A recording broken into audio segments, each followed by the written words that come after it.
di dalam Alkitab itu di dalam kisah penciptaan.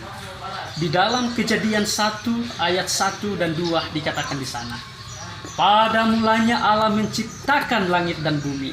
Langit belum berbentuk dan kosong, gelap gulita menutupi samudra raya, dan roh Allah melayang-layang di atas permukaan air.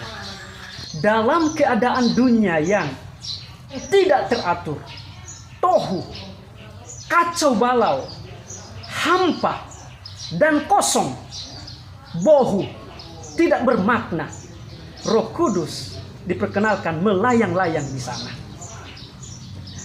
Di seluruh kitab yang ditulis oleh Musa, dia hanya 2 kali menggunakan kata kerja rakab ini, melayang-layang. Bagi beberapa orang menerjemahkan ini sebagai merenung, untuk mengisyaratkan ide tentang bahwa dunia ini seperti telur kosmis yang keluar dari roh. Dan ide ini sebenarnya adalah ide yang diambil dari mitos kuno. Tetapi kata kerja rakab ini sama sekali tidak memiliki arti, tidak memiliki makna merenung. Di dalam Ulangan pasal 32 ayatnya yang ke-11, di mana tempat kedua Musa menggunakan kata ini, dia menuliskan seperti berikut. Laksana Raja Wali yang menggoyang bangkitkan isi sarangnya, melayang-layang rakab di atas anak-anaknya, mengembangkan sayapnya, menampung seekor, dan mendukungnya di atas kepaknya.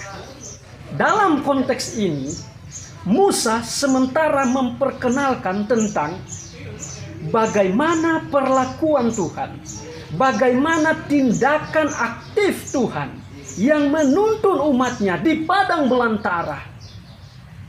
Laksana burung Raja Wali yang bergerak aktif, yang melayang-layang di atas anak-anaknya, yang menuntun mereka, yang membimbing mereka, yang mengajari mereka terbang. Dan ini menunjukkan tentang tindakan aktif yang konstan.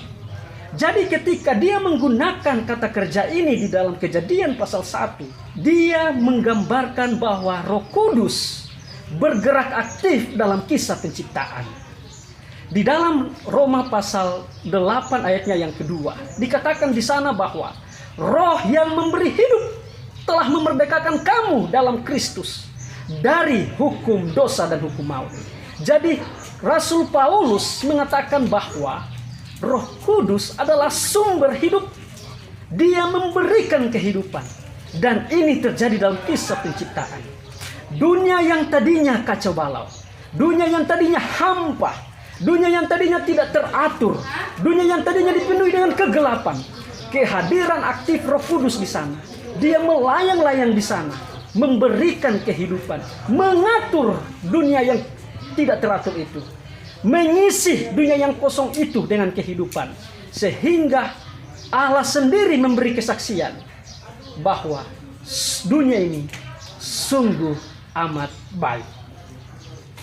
Kalau Roh Kudus sanggup mengatur dunia yang tidak teratur ini, kalau Roh Kudus sanggup mengisi dunia yang kosong ini dengan kehidupan, kalau Roh Kudus boleh membuat dunia ini yang tidak bermakna menjadi sungguh amat baik, apalagi dengan hidup kita.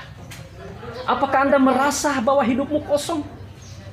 Apakah Anda merasa bahwa hidupmu tidak teratur saat ini? Apakah hidupmu kacau balau? Apakah hidupmu tidak berarti? Kenapa kita tidak undang Roh Kudus untuk melayang-layang dalam hidup kita, sehingga dia membuat hidup ini yang tadinya hampa, yang tadinya kacau balau, yang tadinya tidak teratur, yang tadinya tidak memiliki makna, akan dibuatnya teratur, akan diisinya dengan kehidupan, dan dibuatnya menjadi bernilai. Tuhan memberkati.